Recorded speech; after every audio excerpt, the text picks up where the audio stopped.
새벽에 우리에게 주시는 하나님 말씀 고린도전서 1장 18절에서 25절까지 봅니다. 고린도전서 1장 18절에서 25절까지 우리 한 목소리로 읽도록 하겠습니다. 고린도전서 1장 18절부터입니다. 십자가의 도가 멸망하는 자들에게는 미련한 것이요 구원을 받는 우리에게는 하나님의 능력이라.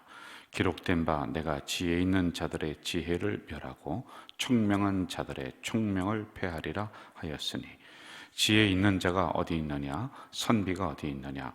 이 세대의 변론가가 어디 있느냐?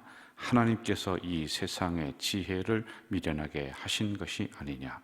하나님의 지혜에 있어서는 이 세상이 자기 지혜로 하나님을 알지 못하므로 하나님께서 전도에 미련한 것으로 믿는 자들을 구원하시기를 기뻐하셨도다.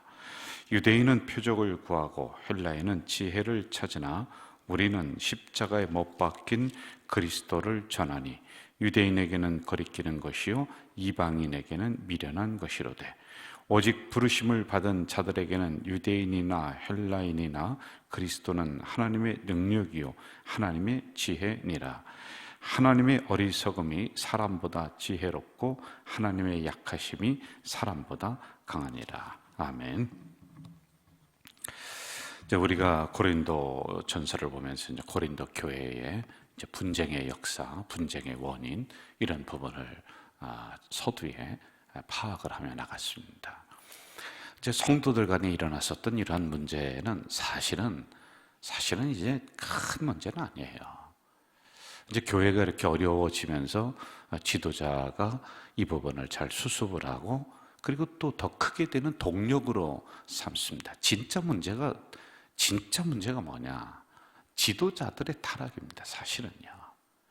여기 나오는 고린도전서라든지 그 다음에 또 많은 교회들이 그 어려움을 겪어요. 안디옥 교회도 어려움을 겪고 하는데, 이 어려움을 겪으면서 이걸 견디고 이겨나가고 해결해 나가면서 그런 교회들은 그 지역을 다스리는 위대한 교회로 딱 자리매김을 하는 거란 말입니다. 그런데 진짜 문제는 지도자들이 타락을 했다. 이 시대에는 그게 많이 나오지는 않아요. 그냥 목회자들이 상대적으로 오늘날보다 적기 때문에 그래요. 그리고 그만큼 인격적인 면이라든지 영성적인 면이 올바로 서 있습니다. 그 당시에는 그래도요. 그런데 여러분, 오늘날에는 지도자가 첫째 많아요. 굉장히 많아요. 그러다 보니까 제대로 인격을 갖추지 못하고 실력을 갖추지 못한, 그리고 윤리, 도덕성을 갖추지 못한 그런 지도자들이 많이 일어나요. 그런 사람들이 교회를 어렵게 하니까 그렇게 되니까 교회가 이제 분리가 되고 교회가 뽀개지고 갈갈이 찢기고 하는 그런 문제가 일어난단 말입니다. 그래서 대부분의 문제의 원인이 지도자들이다. 제가 그 얘기를 늘 드리고 있는 거란 말입니다. 우리 교단에서도 어떤 일이 일어났냐면요, 지금 있는 목회자들을 안 되겠다, 다시 불러서 훈련을 시켜야 되겠다. 무슨 훈련 시키는지 아세요?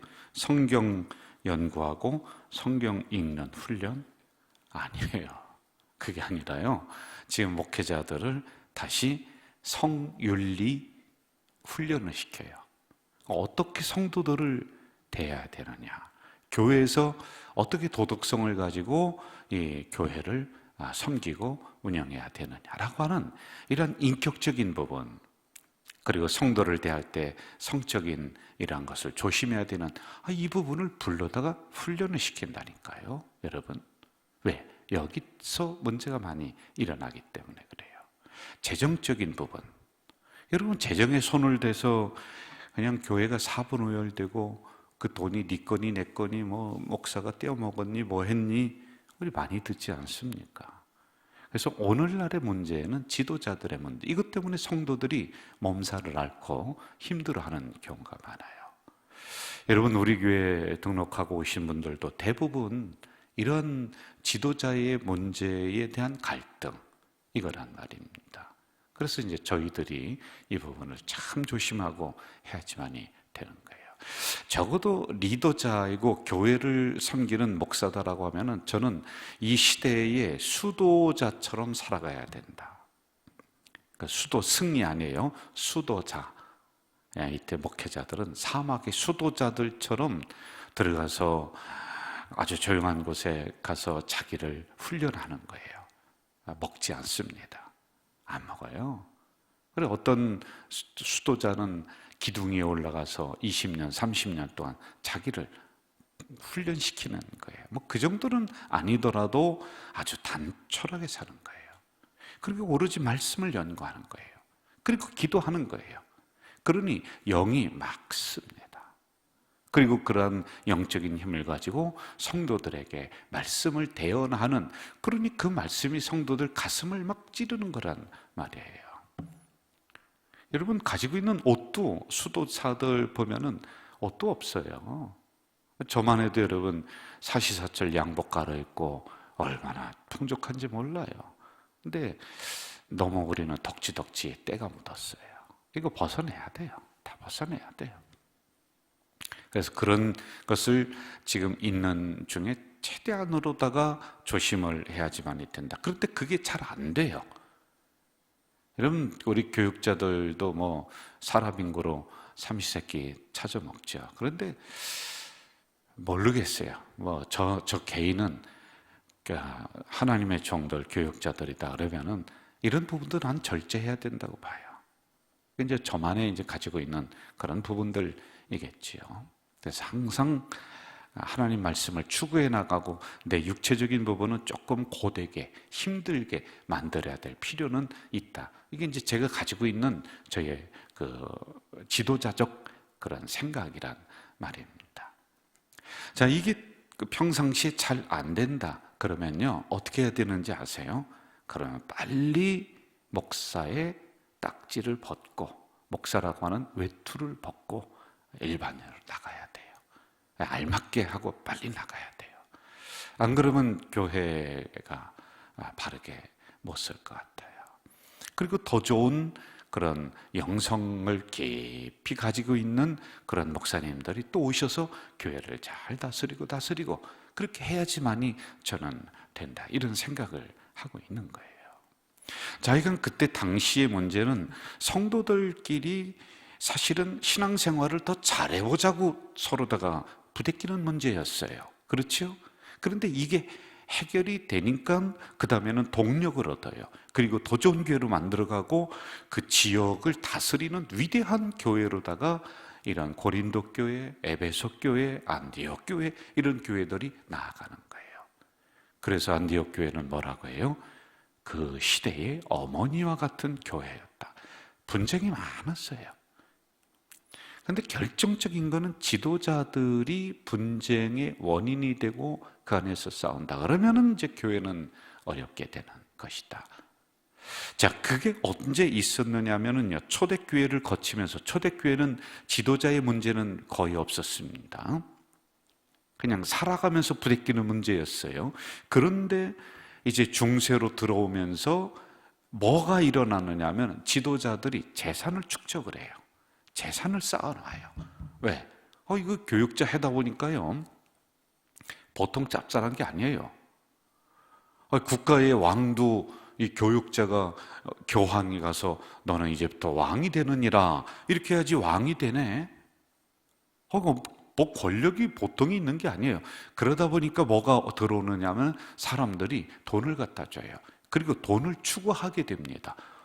지나다 보니까 그 자리 한 10년, 20년, 30년 있다 보니까 세상에 내 뒤에 재산이 얼마나 많이 일어나는지 몰라요. 돈이 막 생기는 거예요. 이럴 때부터 이제 교회는 타락의 시대를 걷게 되는 거예요. 그때 교회가 가장 암흑기입니다. 그리하며 15세기에 마틴 루터를 통해서 다시 교회가 개혁이 돼요. 변화가 돼요. 자, 그래서 원래 복음으로 돌아가자, 말씀으로 돌아가자라고 하는 이런 운동이 일어나고 청빈 운동이 또 일어납니다. 여러분, 제가 이거 하고 있는 거 멋들어지게 해서 하는 게 아니라요. 원래 청빈 운동의 하나로 교육자들이 뭘 이웃저웃 그냥 갈아입고 막 저기 하느냐 그래서요. 그냥 깨끗하게 이렇게 입으면서 아주 단촐하게 그렇게 살아가자라고 하는 그런 청빈 운동의 일환으로 이거 그때 해서 이렇게 깨끗하게 해서 입고, 그리고 여러 가지 옷 갈아입고 그럴 만한 여유도 없었으니까 이렇게 살아가야 된다라고 하는 그런 의미가 이 안에 또 담겨져 있단 말이에요. 자, 그러면서 이제 교회가 다시 부흥기로다가 들어옵니다. 그런데 또 문제는 오늘날에 또 일어나는 거예요. 많은 지도자들이 욕심을 못 내려놔요. 저도 욕심이 있어요. 솔직히 있어요. 그런데 이걸 절제를 못 하는 거예요. 자, 이러면서 교회가 또 다시 한번 침체기를 지금 겪고 있고 몸살을 앓고 있고 찢어지고 있는 이런 상황이다. 이런 상황에 성도들이 정말 힘들어요. 교회가 분란에 휩싸이고 그 원인이 지도자이고 하면 성도가 힘들다라고 하는 것이에요. 저는 우리 가족 공동체에는 이런 몸살을 앓지 않고 정말 건강하게 한번 좀 나가보자라고 하는, 그러면 누구만 정신 차리면 되느냐? 솔직히 얘기할게요. 목사만 정신 차리면 돼요, 여러분. 그러면 성도들은 따라오게 돼 있습니다. 왜? 목사가 중심에 서서 말씀을 어떻게 가르치고 교회를 어떻게 섬겨 나가느냐를 담게 되어 있는 거란 말입니다. 자, 이러한 그 문제가 당시에 성도들 간에 일어났는데 이거 가벼운 문제다. 너무 심각하게 우리가 이 부분을 접근하고 할 필요성은 없어요. 왜? 그 다음에 이게 해결이 됩니다. 자, 그 문제를 여기에서 짚어놓고 있는 거란 말이죠. 자, 여러분, 우리 17절, 18절 한번 좀 읽어볼까요? 17절, 18절 제가 읽어드릴게요. 18절 읽읍시다. 18절. 십자가의 도가 멸망하는 자들에게는 미련한 것이요 구원을 받는 우리에게는 하나님의 능력이라. 이렇게 나와요. 자, 지금 사도 바울은 가르치고 있습니다. 너희들이 지금 누가 크다 누가 크다 때문에 이렇게 서로다가 부대끼고 찡찡거리고 하는데 그 중심에 하나를 딱 던져 놓는 거예요. 당신들 조용히 해. 이거면 끝나. 그리고 뭔가가 꽝 하고서 막 서로다가 네가 크냐 내가 크냐, 네가 잘났냐 내가 잘났냐 막 그렇게 싸우고 있는 중에 하나가 뚝 떨어지는 거예요. 보니까 십자가가 완에 딱 떨어져 있는 거예요. 이거구나. 이거 깨닫게 되는 거예요, 이 백성들이요. 그럼 사시는 말씀이 너희들이 아무리 분열하고 크고 작고 그러다 할지라도 이 십자가의 사건 밑에서는 모든 사람들이 조용히 해야 돼. 왜? 십자가는 우리의 막힌 담을 다 헐어버렸어. 십자가는 차별을 공평하게 만들었어. 십자가는 분열을 화합으로 만들었어. 라고 하는 십자가의 도를 이들에게 다시 한번 가르치고 있는 거예요. 여러분, 불러다가 뭐가 문제냐 상담해주고 하고 또 다스려주고 다독거려주고 이것도 잠깐이에요, 여러분. 결국에는 여러분들이 문제가 일어났을 때 십자가 붙잡고 이 도를 우리가 알고 실천해 가면서 해결해 가는 거예요. 결국에는 내가 해결해 가는 거예요. 여러분, 목사가 아무리 가서 안수기도를 10번 100번 해준다고 그래서 그 문제가 해결될까요? 그냥 마음에 위로 얻고 또 어느 때는 하나님의 은혜가 주신 하나의 통로로 삼지 결국에는 내가 해결해 가는 거란 말이에요. 그래서 십자가의 도를 지금 선포하고 있는 거예요. 너희들 십자가 때문에 구원받았지 않냐? 그러면은 십자가라고 하는 정신이 무엇인지 빨리 다시 배워라. 알고 있으면 다시 상기시켜라. 라고 하는 이 말씀이란 말이에요. 제가 이 새벽에 여러분들에게 좀 물어볼게요. 십자가가 많이 걸려있는 쓰면 교회인가요? 여러분, 십자가를 목에다가 또 걸고 손에다가 또 들고 다니면 구원받은 백성인가요? 그러면 저는 양손에 들고 다니고 싶고 그래요. 가는 곳곳마다 집에도 십자가 걸어놓으면 그 집은 하나님이 복 주시고 은혜 주시는 집일까요? 아니에요. 우리가 눈에 보이는 십자가 상징적인 건 좋습니다. 이렇게 필요한 부분이 있어요. 자, 그런데 이거보다 더 중요한 것은 이 안에 담겨 있는 정신, 내용, 뜻, 이게 더 중요하지 않아요? 그렇지 않으면 우리는 목에다가도 걸고 오른손 왼손 차 안에도 십자가 몇 개가 떠놓고 그렇게 해야지만이 또 그냥 마음의 안심이 되는 것 같단 말이에요. 여러분, 그게 아니에요. 내가 비록 내 몸에 십자가 하나 지리지 못했지만은 내 가슴에 예수 그리스도의 십자가라고 하는, 그걸로 구원받았다라고 하는 이러한 믿음 하나 가지고 오히려 십자가의 정신이 무엇이냐, 그리고 십자가는 어떤 뜻이 있느냐, 그리고 그 십자가의 의미와 뜻을 나는 오늘 내가 살아가는 이 현장에서 어떻게 실천해 갈 것이냐, 이게 더 중요하지 않겠어요? 여러분, 이것을 지금 말씀해 주고 있는 거란 말입니다. 자, 24절로 한번 좀 가봅시다. 24절 같이 한번 읽어볼까요? 24절 시작. 오직 부르심을 받은 자들에게는 유대인이나 헬라인에게나 그리스도는 하나님의 능력이요 하나님의 지혜다. 자, 십자가에 대해서 지금 하나하나 설명을 하고 있습니다. 하나님의 능력이요 하나님의 지혜다라고 하는 것이에요. 자, 그런데 여러분, 이 십자가가 잘 보세요. 이방인들에게는 미련한 것이요 거리끼는 것이요 이렇게 나오고 있어요. 그런데 원래 십자가는 그게 아니거든요. 하나님의 능력이요 하나님의 지혜이거든요. 여기에는 이러한 뜻이 있는 거예요. 자, 여러분은 하나님의 능력이요 하나님의 지혜요 막힌 담을 허는 것이요 분열을 하나로 만드는 것이요 십자가는 귀신이 떠나가는 것이요 문제가 해결되는 것이 십자가예요. 자, 이건 우리는 믿어요. 그렇죠? 이건 우린 믿어요. 그러나 이방인들은 거리끼는 것이요 미련한 것이요 라고 하는 것은 그들은 안 믿어요. 우리는 이 새벽에 나와서 새벽 기도합니다. 여러분, 졸린 시간이에요. 피곤한 시간이에요. 그런데도 새벽에 새벽잠을 떨치면서 나와요. 왜? 십자가가 내 안에 있기 때문에 나와서 이렇게 새벽 기도하고 말씀 받는 거 소중해요. 그런데 세상 사람들이 볼 때는 천하의 미련한 짓이 이 짓이에요. 여러분들이 새벽에 저 뭐하는 짓거리야 저게? 세상 사람들이 볼 때는 그렇게 얘기하는 거예요. 왜? 저 미련하거든요. 왜? 십자가의 도를 모르기 때문에 하는 소리예요. 아니죠. 잠을 더 자도 시원찮을 판에 그래 그 새벽에 가서 새벽에 가서 뭐 하고 와 그래? 놀려요, 여러분. 아니 그렇게 가서 잠 안 자고 가서 기도하고 오면 뭐 밥이 나와? 뭐가 나와? 피곤한데 더 자서 자고 충전하고 해야지. 그들이 볼 때는 천하의 미련한 짓이 이 짓이에요, 여러분, 문제가 일어났어요. 그러면은 그 문제를 해결하기 위해서 사방으로 뛰어다니고 사람 만나고 은행권에 가고 해야지만이 일이 착착 진행되는 것 같아요. 그런데 문제가 일어났는데 교회로 뛰어오네. 와서 여기서 주유하고 기도하고 있네. 세상 사람들이 볼 때는 천하의 어리석은 짓을 지금 여러분들이 하고 있는 거예요. 왜요? 그들은 십자가의 도를 몰라. 그러니까 미련하대, 어리석대, 우리들한테요. 거리끼는 거예요, 그들은요. 그런데 우리는 문제가 일어나면 성전에 와서 기도해요. 그리고 새벽에 찬바람을 가르면서 이렇게 나와요. 주일에 좋아, 한 달에 2번, 3번 나가는 거 이해를 해.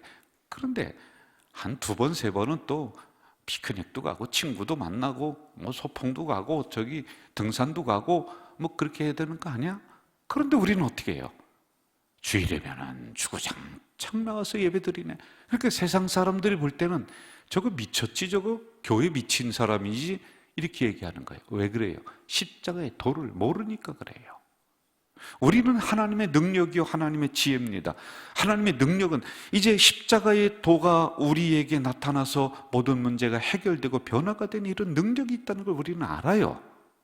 그리고 이 십자가의 도는 우리의 막힌 담을 헐고 이 모든 것의 문제 해결의 열쇠가 십자가라는 걸 알아요. 그렇기 때문에 그 십자가의 도가 가르쳐 주시는 주의를 우리는 나와서 목숨처럼 지켜요. 그런데 세상 사람들이 볼 때는 저거 교회 미쳤지 이렇게 얘기하는 거예요. 이해가 되시나요? 이걸 지금 말하고 있는 거예요. 그래서 십자가의 도를 다시 한번 가르치고 있는 거란 말이에요. 너희들이 지금 그런 작은 문제 가지고 싸울 게 아니야. 십자가가 여기 있어 하고 십자가의 도를 다시 상기시켜, 그럼 모든 문제가 그 안에서 잠잠해지는 거예요. 여러분, 초대교회 십자가의 도는 5가지로 요약을 할 수가 있어요. 첫째, 예수님은 성경의 예언대로 오신 분이다. 그리고 두 번째, 예수님은 하나님의 아들이시다. 그리고 세 번째, 예수님은 구원의 역사를 이루기 위해서 죽으셨다. 그리고 부활하셨다. 그리고 네 번째, 부활하신 주님은 승천하셨다. 그리고 재림하실 것이다. 다섯 번째, 그러므로 십자가의 도를 믿는 사람들은 회개하고 바르게 믿고 성령을 받아라. 이렇게 요약을 할 수가 있을 것 같아요. 그러면 여러분, 이걸 생각하세요. 십자가 사건, 다른 거 잊어버리더라도 이것만 기억하세요. 십자가 사건, 부활 사건, 성령 사건이 나에게 일직선상으로 다가와야 돼. 똑같이 다가와야 돼요. 여기에서 뭐 하나라도 빠졌다 그러면 온전한 십자가의 능력이 안 나타나요. 십자가 사건, 예수님이 십자가에 죽으셨다. 아, 나를 위해 죽으셨구나. 그리고 부활 사건, 요것까지만 있으면은요, 그냥 십자가는 역사적인 하나의 사건, 인물로만 다가와요. 여기로만 다가와요. 그런데 성령 오순절 사건이 이 안에 더 씌워졌을 때 여기에 있는 십자가가 가슴으로 내려오는 거예요. 그래서 세 가지가 동시에 나에게 다가와야 돼요. 십자가 죽으심의 사건, 부활의 사건, 거기에 성령 오순절의 사건이 있어야지 되는 거예요. 그러면은 십자가는 나에게 살아 역사하는 능력이 됐다라고 하는 거예요. 자, 마무리하도록 하겠습니다. 오늘도 우리는 십자가의 정신을 다시 되새기고 십자가의 도가 무엇인지, 뜻이 무엇인지를 다시 한번 되새기면서 살아가야 될 때가 오늘입니다. 십자가 많이 가졌다라고 해서 하나님이 사랑하시고 구원 많이 주시고 은혜 많이 주시는 그러한 그런 부분이 아니다. 우리는 십자가의 정신, 뜻, 의미를 알고 그것을 생활 현장에서 실천해가는 우리 성도들 되시기를 주의 이름으로 축원합니다. 사랑하시는 아버지 하나님, 이 새벽에 연약한 저희들을 불러주셨습니다. 세상 사람들은 이해할 수 없습니다. 왜? 그들은 십자가의 도를 모르기 때문에 천하의 미련한 짓이 이 짓이요, 천하의 어리석은 짓이 이 짓이라고 그들은 이야기합니다. 왜 새벽에 나와서 이렇게 새벽 잠을 설쳐가며 저렇게 하는지, 왜 주일이면 친구 만나고 또 좋은 데 가야 되는데 왜 교회 가서 저렇게 예배에 목숨을 거는지, 왜 만물의 하나가 주의 것이라고 생각하며 그렇게 11조를 드리고 헌금을 하는지 이해를 못하지만 우리는 십자가가 나에게 능력이요 지혜임을 알기 때문에 이런 행동을 합니다. 이제는 이 십자가의 정신을 생활 현장에서 실천해 나가는 우리가 될 수 있도록 인도해 주시옵소서. 예수님의 이름으로 기도하옵나이다. 아멘. 하늘에 계신 우리 아버지, 아버지의 이름을 거룩하게 하시며 아버지의 나라가 오게 하시며 아버지의 뜻이 하늘에서와 같이 땅에서도 이루어지게 하소서. 오늘 우리에게 일용할 양식을 주시고 우리가 우리에게 잘못한 사람을 용서하여 준 것 같이 우리 죄를 용서하여 주시고 우리를 시험에 빠지지 않게 하시고 악에서 구하소서. 나라와 권능과 영광이 영원히 아버지의 것입니다. 아멘.